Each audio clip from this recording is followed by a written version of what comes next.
Aujourd'hui, c'est la fête de la Toussaint. C'est une joie pour moi de vous parler de cette fête parce que c'est notre fête à tous, puisque nous sommes tous appelés à devenir des saints. La Toussaint est une fête très ancienne. Elle trouve son origine au IVe siècle dans l'Église grecque. Il s'agissait à l'époque de fêter tous les martyrs. Au début de l'histoire de l'Église, en effet, les saints, c'était seulement les martyrs. Mais une fois les persécutions arrêtées, on s'est posé la question de la sainteté, et la première réponse a été le monachisme, c'est-à-dire la vie monastique, qui a été considérée comme la voie royale de la sainteté.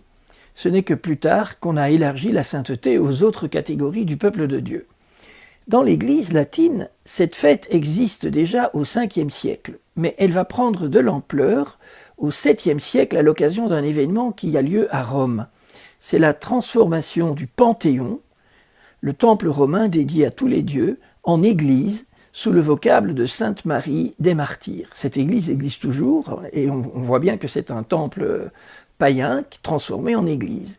Mais au lieu d'y vénérer tous les dieux, on va se souvenir dans cette église de tous les martyrs.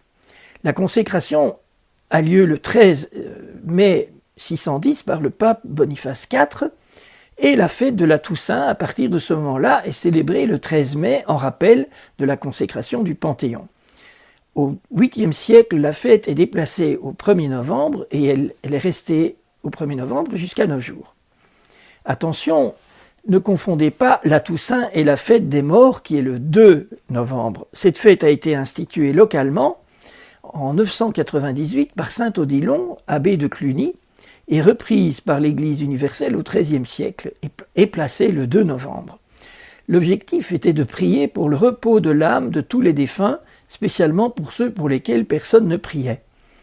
Beaucoup de gens aujourd'hui confondent les deux fêtes, essentiellement parce que le 1er novembre est férié, et ils en profitent pour aller au cimetière, et cela introduit une confusion.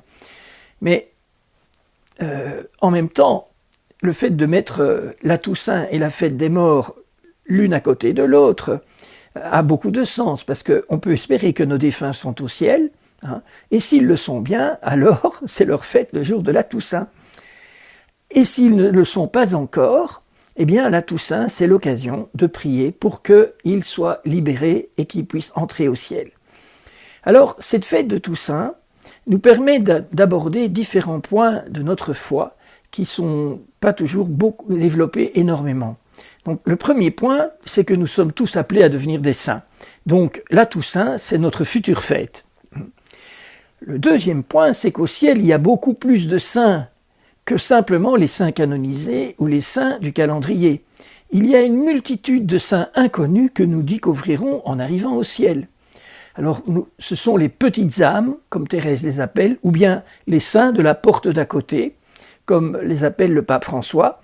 Ce sont ces humbles qui ont vécu une vie cachée, qui ont souffert, qui n'ont pas réalisé des choses spectaculaires, mais qui ont aimé tout simplement au jour le jour, parfois d'un amour d'autant plus héroïque que caché aux yeux des hommes. Il y a aussi tous les saints innocents, comme les enfants de Bethléem et tant d'autres. Et donc ce sera une joie pour nous de voir cette foule de bienheureux rachetés par le sang de l'agneau, et que Saint Jean décrit dans l'Apocalypse.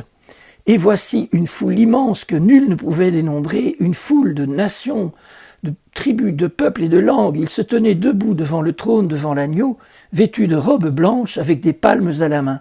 Et ils criaient d'une voix forte, « Le salut appartient à notre Dieu qui siège sur le trône et à l'agneau. » Donc, c'est la fête qui nous révèle que le ciel est déjà bien rempli, et gloire à Dieu pour ce point.